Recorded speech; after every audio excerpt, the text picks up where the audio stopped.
Olá, eu sou Márcia Peltier e começa agora o nosso podcast Ontem, Hoje e Amanhã. Sabendo que tudo que acontece no passado reflete no presente e transforma o futuro. E no nosso podcast de hoje nós vamos conversar com Carlos Nepomuceno, o famoso Nepo para todo mundo. Ele é um dos maiores especialistas brasileiros em internet e estratégia digital. Já lançou também o livro O Conhecimento em Rede, como implantar projetos de inteligência coletiva, e também criou a Escola Bimodal, onde ele dá cursos online. E nós vamos falar sobre o futuro, o que significa o futurismo, esse mundo bimodal e 3.0, Nepo. Você falou do meu primeiro livro, né? O primeiro livro foi em 2006, depois teve o segundo, em 2013, que foi Gestão 3.0. Aí depois, em 2018, o terceiro, aí continuei com a Administração 3.0. Certo. E agora eu lancei o ano passado, aí na pandemia, o Civilização 2.0. Então eu mudei. De 3.0 para 2.0, a gente teve um downgrade? Não, dá para explicar, a gente vai conversar sobre isso. Então hoje nós estamos vivendo uma mudança civilizacional, que era o que eu já via nos outros livros, mas o amadurecimento o tamanho da mudança que nós estamos passando nos dá a possibilidade de dizer que nós estamos entrando na maior disrupção da história do Sapiens. Estamos entrando numa nova civilização completamente diferente.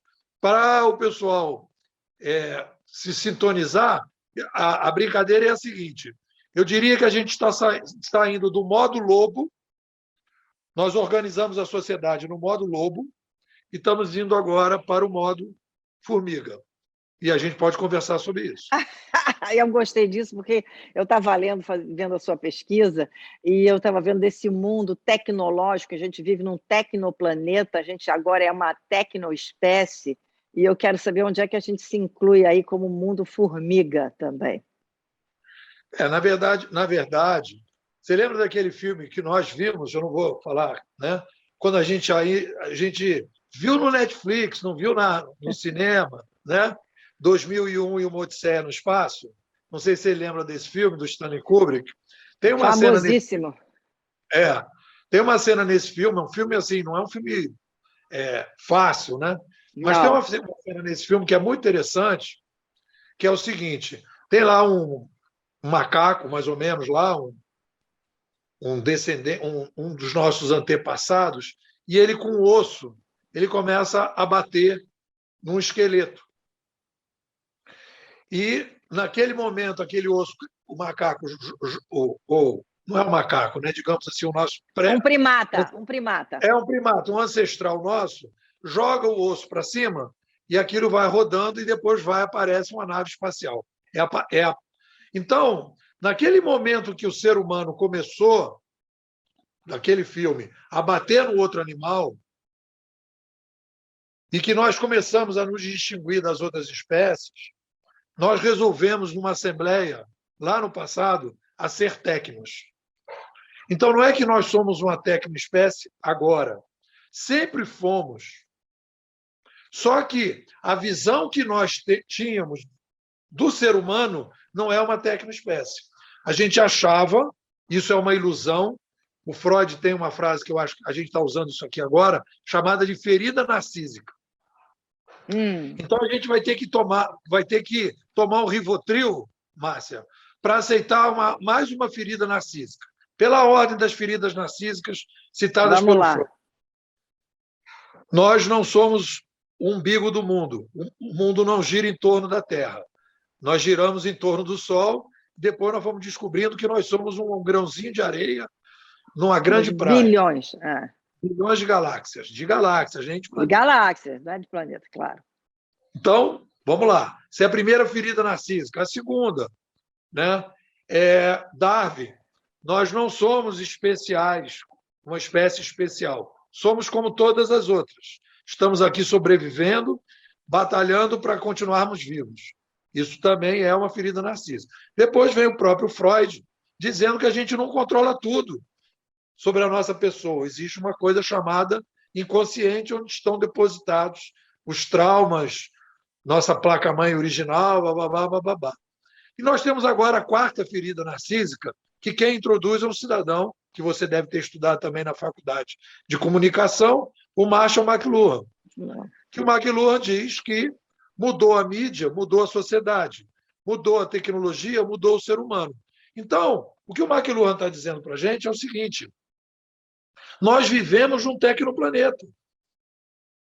Então, nós, até a invenção do avião, nós éramos uma espécie não voadora. Até a invenção do submarino, nós éramos uma espécie que não era subaquática. Até a invenção dos foguetes, nós éramos uma espécie presa no planeta. Então, toda vez que a gente introduz uma nova tecnologia, a nossa espécie, isso é uma coisa importante, não é que a tecnologia muda o ser humano do ponto de vista objetivo direto, ele tem mudanças subjetivas. Mas, do ponto de vista objetivo, o que a tecnologia promove? Eu posso modificar a espécie. Eu posso fazer o que eu não podia fazer antes, Márcia. Pois é, o homem agora está na nuvem, que é a internet, né? A gente agora está na nuvem. Nós estamos promovendo uma revolução midiática, e aí, conforme a gente vai estudar a escola do McLuhan, que é a escola de mídia de Toronto, toda vez que você introduz uma nova mídia, nós introduzimos uma nova civilização.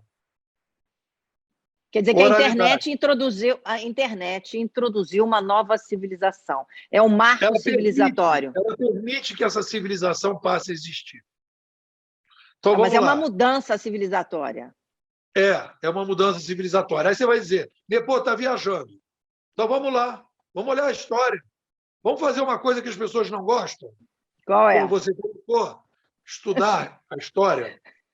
Pois é, a história é tão importante, eu adoro. E vamos comparar os momentos parecidos. Então vamos lá. Primeiro ambiente midiático, o ser humano, os gestos. O segundo ambiente midiático, a oralidade. Oralidade, é. A escrita e o quarto, digital. Toda vez que introduziu uma nova mídia dessa, mudou. O mundo muda, claro. Dá um salto. Vamos lá. A mudança da oralidade, chegada da oralidade no livro do Harari, o Sapiens, aparece. Foi por causa da oralidade que nós começamos a viver em aldeias. Aí você vai falar, por quê, Nepô? Porque a gente sofistica a forma de comunicar e permite a agricultura, e permite domesticação dos animais. E aí a gente não precisava mais correr atrás de comida. A gente criava a nossa comida. Vamos para a escrita. Nepô, a escrita não tem importância nenhuma. Não tem não, querido? Então vamos lá. A palavra Bíblia vem de onde? Pois é. Biblioteca. Bibliografia. O que quer dizer? Livro. Não haveria religião monoteísta, não haveria o cristianismo, se não houvesse o livro central. Que começa e as informações escritas são mais precisas do que a oral, né? E a oral é memória. E a escrita é biblioteca. Então, a escrita... Então, você tinha no passado, quando morria uma pessoa mais velha, dizia, morreu uma biblioteca. Porque o cara guardava tudo na cabeça dele. Com a chegada da escrita, a gente começou a ter a possibilidade de ler, por exemplo, os gregos. Que o Sócrates, por exemplo, era contra a escrita. Antes do Sócrates, é tudo oralidade. Depois que a gente começou a escrever, que a gente pode... então Sócrates disse isso porque o Platão escreveu, o Platão disse aquilo, o Aristóteles disse aquilo outro, e aí a gente começa a ter um passado e a gente começa a poder aprender cada vez mais com os nossos antepassados. Mudou toda a sociedade. E agora a gente está mudando de novo. Só que agora a mudança é mais profunda. A internet, ela introduz na sociedade uma mudança de mídia completamente diferente das passadas. E a gente pode falar. E aí nos permite usar, presta atenção, Márcia, usar o modelo de administração das formigas. Não quer dizer que... Ainda diria mais, Márcia, nós hoje somos formigas, só que nós não estamos com o modelo de administração adequado. Então, é como se a gente fosse o seguinte: nós já somos 8 bilhões de pessoas, nós já parecemos um formigueiro de tanta gente que tem, só que nós estamos usando o modelo de administração dos lobos. Não está dando certo. Não está dando certo realmente. Quer dizer, eu adorei essa explicação da formiga e do lobo, porque quando a gente olha para as questões todas de comunicação, a gente vê a horizontalidade da comunicação, porque antigamente era vertical, né? Você recebia a informação, essa informação chegava à população, mas era uma via única praticamente. Agora não existe mais isso, né? Houve, vamos dizer, uma democratização da informação, mas também houve uma dispersão, no meu entender, porque muita coisa, às vezes, não tem a profundidade que poderia ter. Eu queria a sua análise sobre essa horizontalização da informação. Se isso traz um progresso ou isso traz apenas a mudança, e a mudança é positiva por si só, por ser uma mudança. Olha só, com certeza, eu gosto o Harari, inclusive, eu critiquei bastante o livro dele, não é um livro que eu trouxe para a escola. Ele chega ao ponto de criticar a decisão da civilização de sair do nomadismo e ir para as aldeias. Ele acha que estava errado. Não cabe. Quer dizer, é uma onipotência, né? Você, do alto do século XXI, criticar os nossos antepassados. E aí eu digo, certamente o Harari não tinha filhos para carregar nas costas. As mulheres chegavam com os maridos e falavam: vem cá, querido, não dá para a gente dar uma acalmada aí, não? Porque eu não estou aguentando mais levar essa criança para o lado. Não, nem saía para caçar, né? Exatamente. Então, o que acontece, Márcia? Tem uma coisa muito importante. A nossa espécie, para a gente poder entender, quando você me pergunta, essa mudança é para melhor ou para pior, a gente precisa entender uma outra coisa fundamental, que eu diria que a gente não percebe. Em 1800, o planeta Terra tinha 1 bilhão de sápiens. Isso significava, naquela época, 3 bilhões de pratos de comida todos os dias. Não era assim, não era um papo legal. Gente, vamos botar 3 bilhões de pratos de comida na mesa? Não era isso que está se discutindo. Tem que botar. Porque a galera... E agora estamos falando em 24 bilhões de pratos de comida, Márcia, todos os dias. E eu não estou falando do sapato, da calça, da camisa, da água, da comunicação, dos transportes, da saúde, da educação, multiplica por 3. E o detalhe, Márcia, não multiplica só por 3, porque a gente é uma espécie tão metidinha que nem todo mundo come sushi, nem todo mundo come arroz e feijão. Então, o prato de comida de um não é o prato de comida do outro. A roupinha que você está vestindo não é a roupinha do Márcio, e nem da Suzana, e nem da Sônia. Você gosta do azul aí. E tem gente que não gosta de azul de jeito nenhum, só veste preto, ou branco, ou amarelo. Então, tu vê que o negócio é complicado. Então, qual é o motivo, Márcia, de uma revolução de mídia? Esse é o nosso estudo. É porque nós estamos promovendo um ajuste entre o novo patamar de complexidade demográfica, um novo modelo de comunicação e um novo modelo de administração. É um novo modelo de ser humano? É um novo modelo de ser humano? É um novo modelo de ser humano. Então, esse novo ser humano, esse novo sapiens, ele vai... Não é que é pior nem melhor que os outros. Ele vai estar... Eu não gosto quando Darwin fala em evolução da espécie. Eu não acho a palavra evolução uma boa palavra. Porque a evolução dá a impressão de que a gente está sempre melhorando. A gente não está sempre melhorando. Muitas vezes a gente piora também. O que nós fazemos é a adaptação. Então, o que eu diria é o seguinte: a nova civilização 2.0 ela estará mais adaptada para que os 8 bilhões possam viver melhor. Por isso que eu sou, que nem vários pensadores que estudam esse mundo, otimista. Como diz o Matt Ridley, eu sou um otimista racional. Ele diz, a última frase do livro dele, Otimista Racional, é: o século XXI será um século maravilhoso para se viver. E eu concordo com ele. Só que, Márcia, quando nós temos o início de uma nova civilização, nós temos um grande problema, sabe qual é? A galera que estava se beneficiando da civilização passada não está gostando. Perder. Não vai gostar de perder. Não está gostando. Então, nós estamos vivendo um embate civilizacional entre uma nova ordem, que aí você vai ver na política, você vai ver no Uber, você vai ver nos novos modelos de educação, versus a velha ordem. O táxi, a velha política, a velha forma de dar aula. Então, nós estamos nesse embate, parecido com a briga cristãos versus protestantes, com a briga que era uma igreja mais centralizada com uma mais descentralizada, a briga república versus monarquia, e agora nós estamos vivendo a nova ordem contra a velha ordem. As pessoas não conseguem enxergar a nova ordem, mas ela está aí. Então, e esse mundo da formiga, o que ele traz de diferente? Quer dizer, é a forma de organização das empresas, é a sociedade que vai ter que ter uma reorganização. E eu queria também que você falasse por que a gente deixou, que você mudou de 3.0 para 2.0. O que aconteceu aí? Vamos lá, que tem a ver com as formigas. Então, vamos lá. Vamos para exemplos bem concretos para mostrar como é que a gente trabalha com o modelo das formigas. Primeiro, vamos entender como é que as formigas se viram.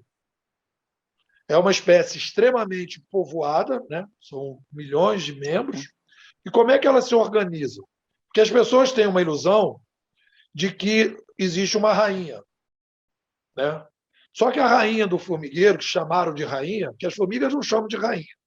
As formigas têm outro nome lá, deve ter um nome interno lá, que a rainha não é rainha para elas, né?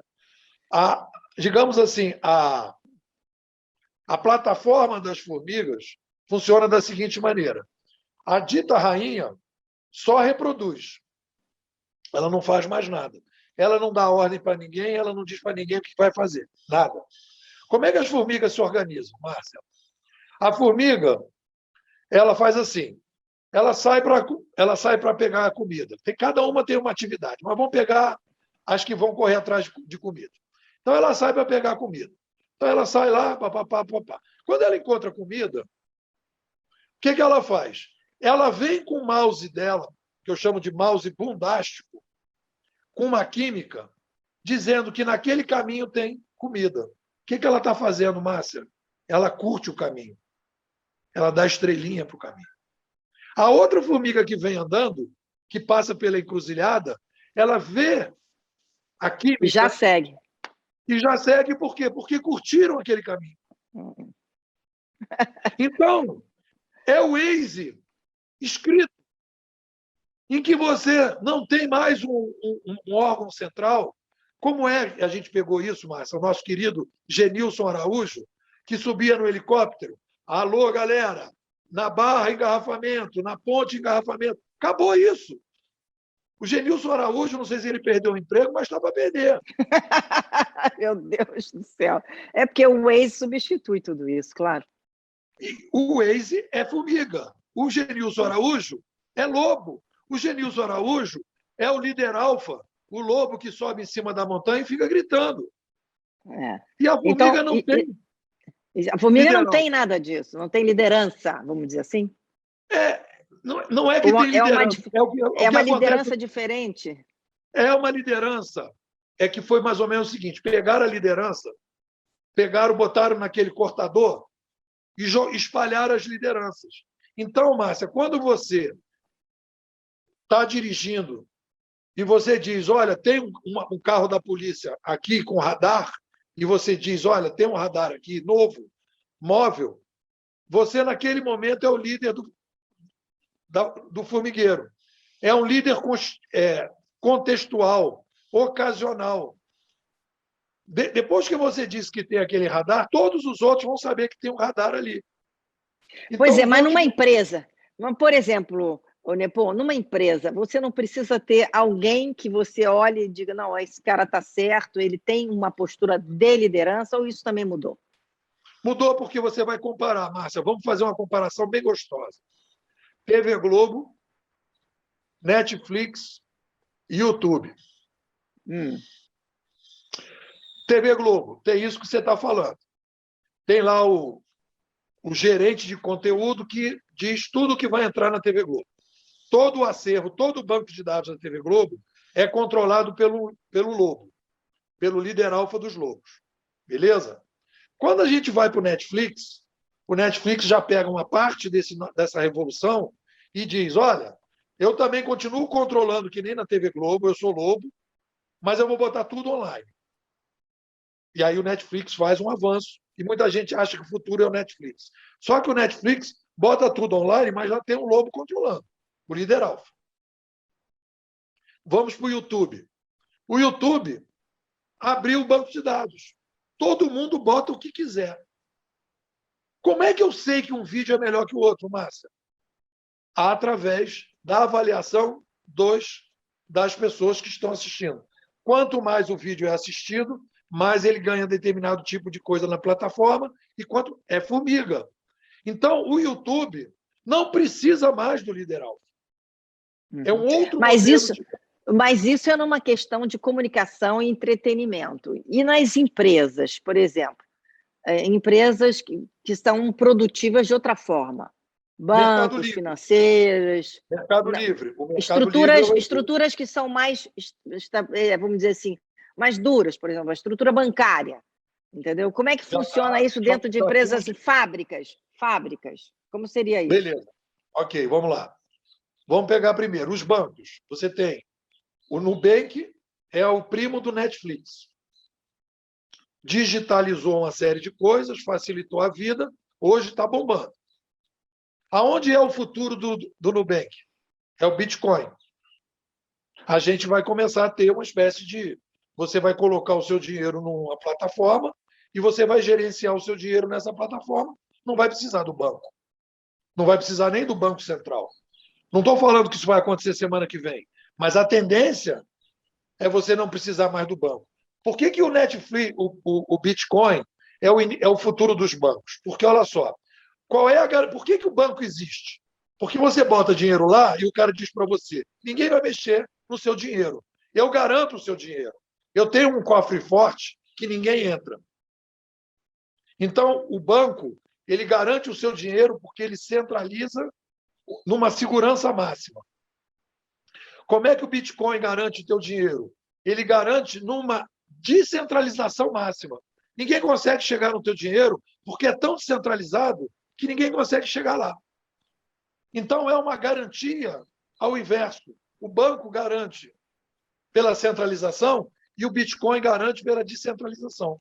Sim, mas o Bitcoin tem uma flutuação de mercado incrível, né? Já teve agora os tombos horrorosos. Eu acho que precisa de uma regulamentação, né? Melhor, né? Mas olha só, esse modelo Bitcoin, blockchain, vai ser utilizado pelos bancos, pelos novos modelos. E aí você pode escolher, existe isso, né? Existe uma corretora do Bitcoin, por exemplo, que você não bota no mercado Bitcoin, você bota numa corretora. Então, aquela corretora opera no Bitcoin e você não bota, não trabalha direto. Então, você escolhe, mas o cara está aplicando no Bitcoin. Agora, o Bitcoin varia muito, porque ainda é uma novidade, está no início. Eu brinco muito o seguinte, Márcia, aqui com o pessoal, meus alunos. A gente não pode ver esse futuro como uma fotografia, tem que ver como um filme. As coisas ainda estão muito no início. Então, quando o cara começa, mas ainda está variando muito. Por exemplo, aí eu digo, não, mas no futuro a tendência é que as coisas se acalmem e as coisas vão caminhar. Você falou na indústria, você pensar na indústria, o seguinte, Hoje, vamos pegar uma indústria de cadeira. O cara faz uma mega empresa de cadeira centralizada, produz a cadeira e distribui. Se a gente imaginar caminhando nessa direção, as impressoras 3D, e a gente imaginando que, em vez de um cara ter uma mega empresa centralizada de cadeira, ele pode ter uma plataforma de produção de cadeira descentralizada, cada um vai fazendo a sua cadeira nos seus lugares e cada um já vai distribuindo. E vai haver uma coisa mais importante, que é a personalização das cadeiras, que hoje você não tem. Quer comprar cadeira tal? A cadeira tal é essa aqui, mas você pode personalizar. Então, Márcia, você vai falar assim, pô, como é que você definiria essa nova civilização? Aí eu vou te dizer, é a civilização do restaurante Aquilo. Como assim, Nepô? Pega o restaurante Aquilo, Márcia. Você já está perguntando e respondendo. Márcia, pega o restaurante Aquilo. Olha o problema do restaurante Aquilo, que é o problema da nossa sociedade.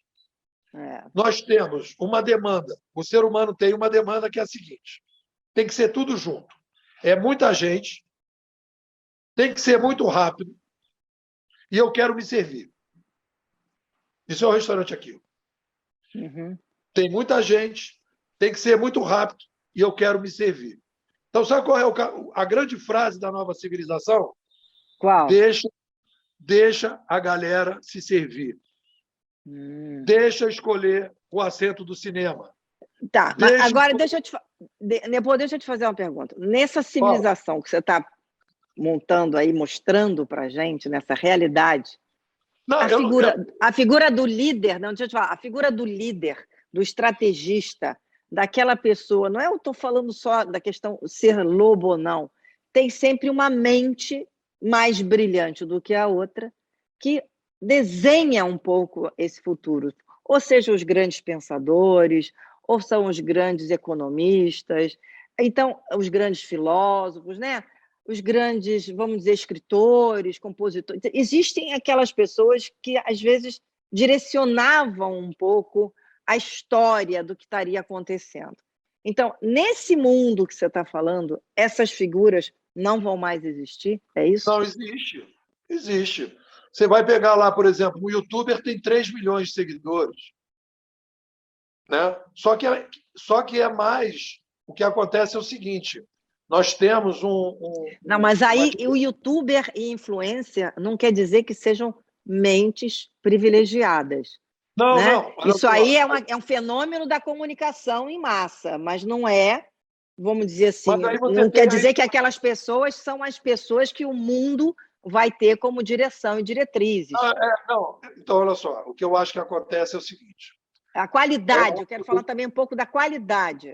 Não, é uma ótima pergunta, Márcia. Eu diria o seguinte, e eu converso muito aqui com meus alunos sobre a nossa escola, a Bimodais. Nós, hoje, falamos para multiplicadores. Então, às vezes, você vê, por exemplo, o cara tem 8 milhões de seguidores no Twitter. Ok. Ele é um influenciador de um determinado perfil de pessoas. Você tem uma outra pessoa que, às vezes, tem 6 mil, só que aquela pessoa que tem 6 mil, ela influencia pessoas que cada uma delas tem não sei quantos milhares de pessoas. Então, a rede vai se organizando de uma forma que as pessoas fora da caixa, digamos assim, pessoas que são... eu não gosto nem dessa expressão fora da caixa, estou usando,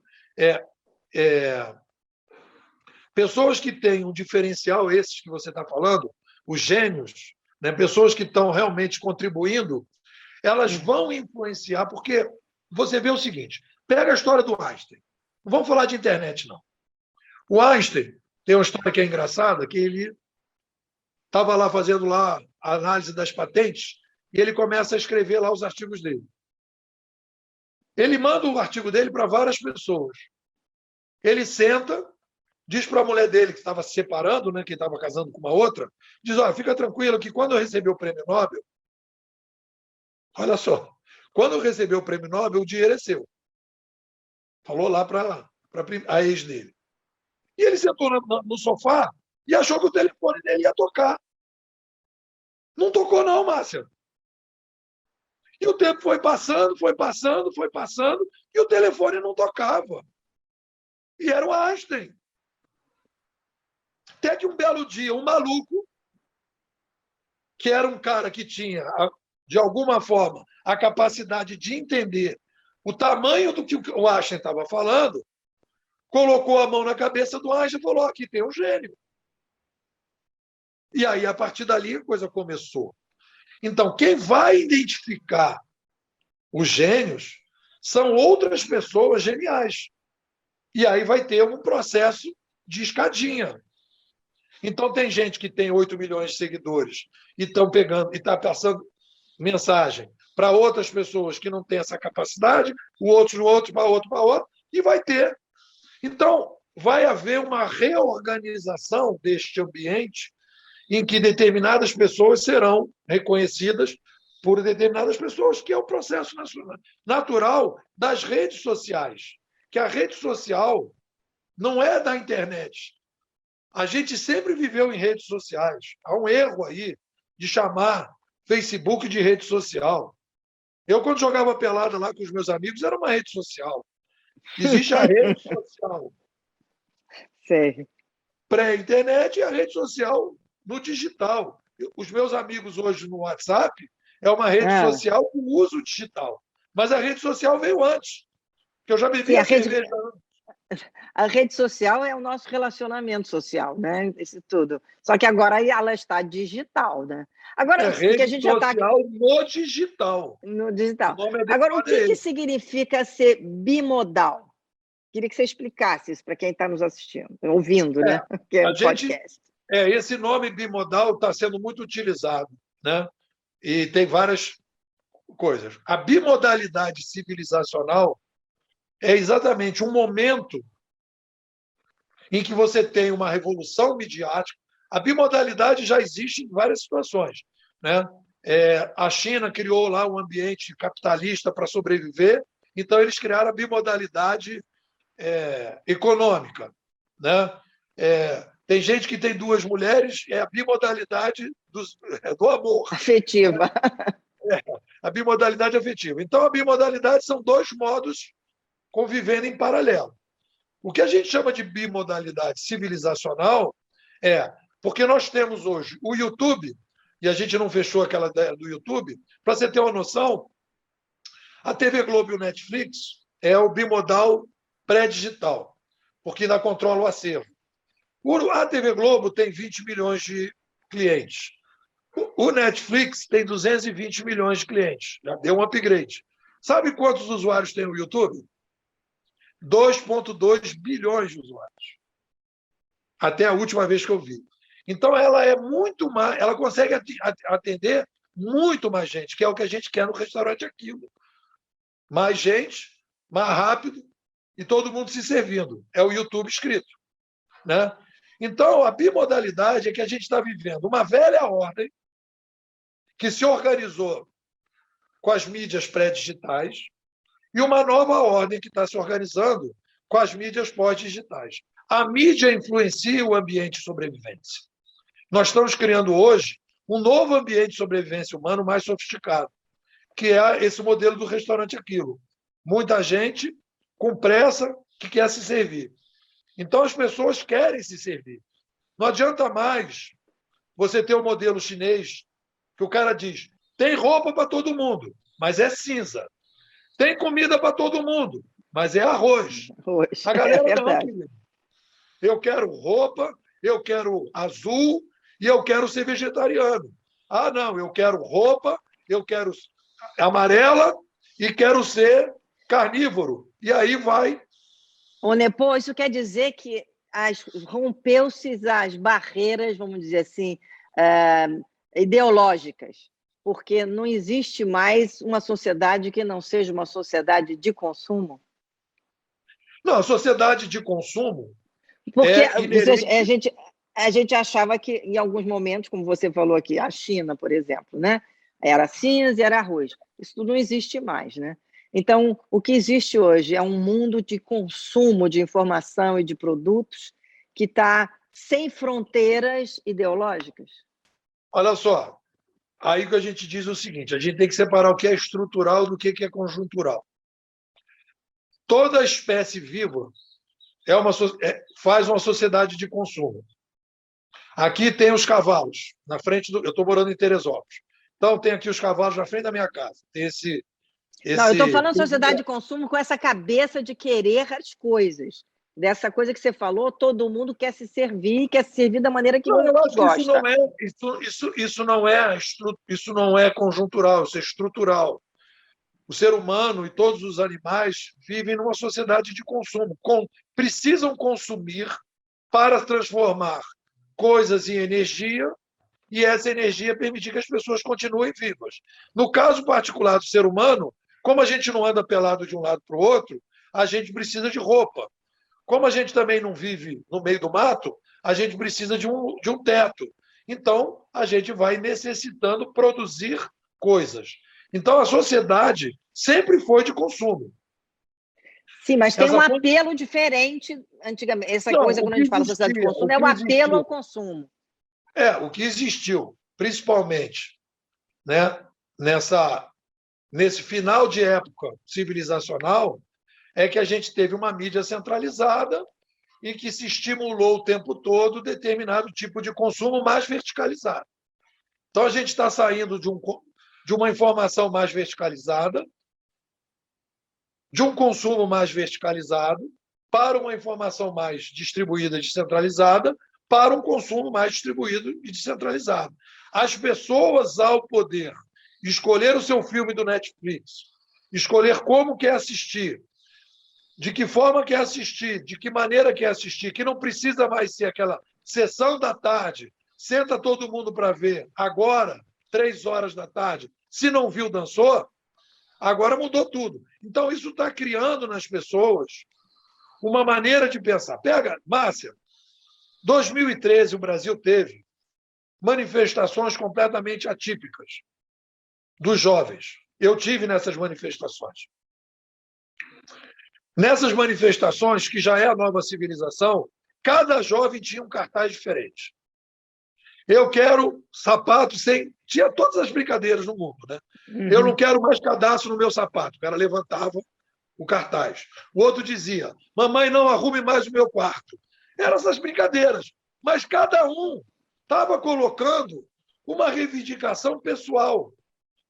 Há um processo radical de individualização das pessoas. Uhum.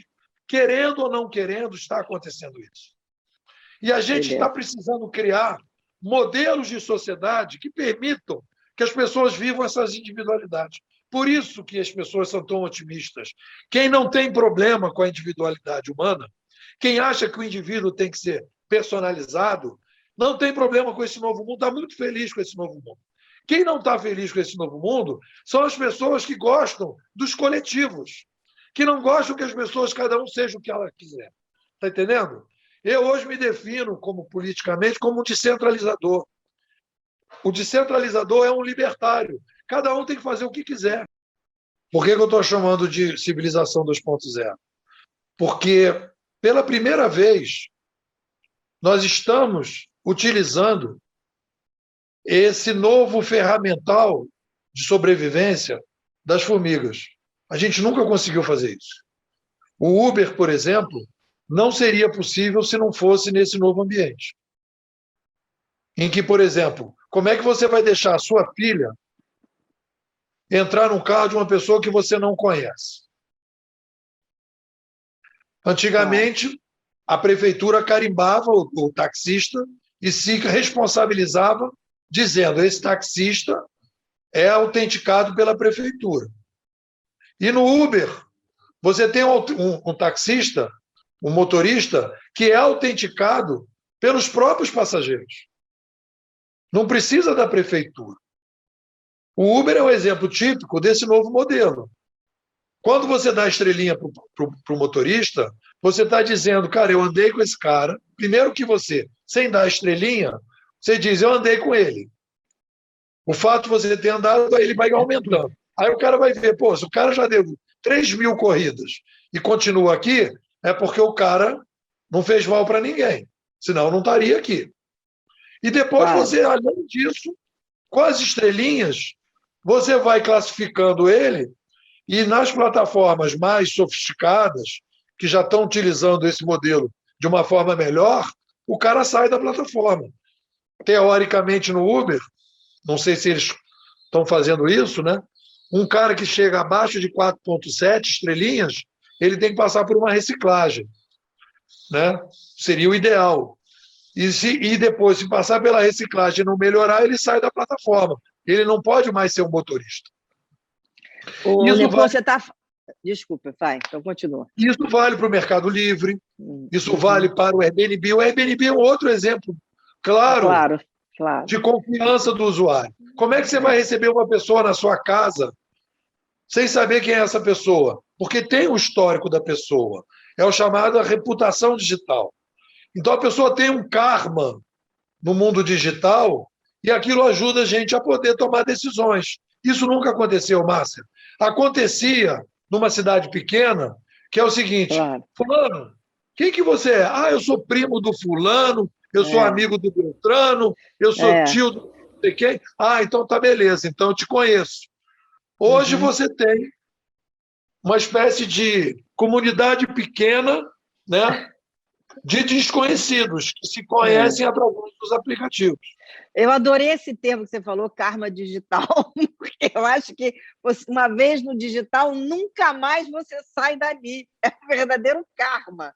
Né? Porque a gente vê agora, tem até coisas jurídicas em relação ao que você faz com a herança daquelas pessoas que não estão mais aqui, que partiram, que estão na internet. Tem todo um lado jurídico para você tomar posse daquela identidade na mídia digital. Né? E eu estava me lembrando, depois você estava falando, estava me lembrando de um filme desse de ficção, enfim, uma série, onde as pessoas, naquele mundo digital, davam notas para as pessoas. Quer dizer,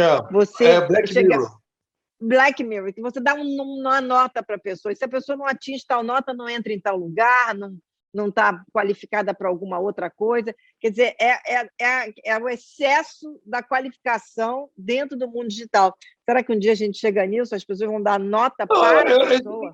Existe a velha ordem. E esse tipo de... O Black Mirror, na minha opinião, é um bom representante da velha ordem. São pessoas... Aquele outro Dilema das Redes é outro filme também produzido pela velha ordem. Então, mas eu critico muito, sabe por quê? Porque o que acontece? Se você não entende o problema, você não vai entender o diagnóstico, não vai conseguir entender para onde as coisas estão indo. Claro. Então, se a gente tem uma demanda por essa descentralização. Então, quando as pessoas se percebem que aquilo é mais restaurante aquilo do que aquilo, elas vão para o restaurante aquilo. Então, e determinadas coisas, por exemplo, não sei se você lembra, tivemos aí um Second Life, foi um modelo. Second Life era uma cidade que as pessoas iam viver dentro dessa cidade e as empresas começaram a criar lojas dentro dessa cidade, e eu percebi logo de cara que aquilo não ia funcionar. As pessoas não têm a demanda de viver. Claro que existe jogos que as pessoas vivem nesse Second Life. Jogos, mas o que as pessoas estão usando realmente na internet, você repara bem. Eu tenho um grupo de colegas que estudaram comigo no científico. Todo dia, tocando aqui, a galera passa o dia todo se falando. Você quer uma coisa mais humana que isso? O resgate das relações. Isso é uma coisa muito boa, né? Eu acho. E as pessoas falam que a internet está desumanizando. Eu acho que é o contrário. As pessoas querem ficar juntas dos outros. Agora, as pessoas não querem ficar juntas de pessoas que não têm nada a ver com elas.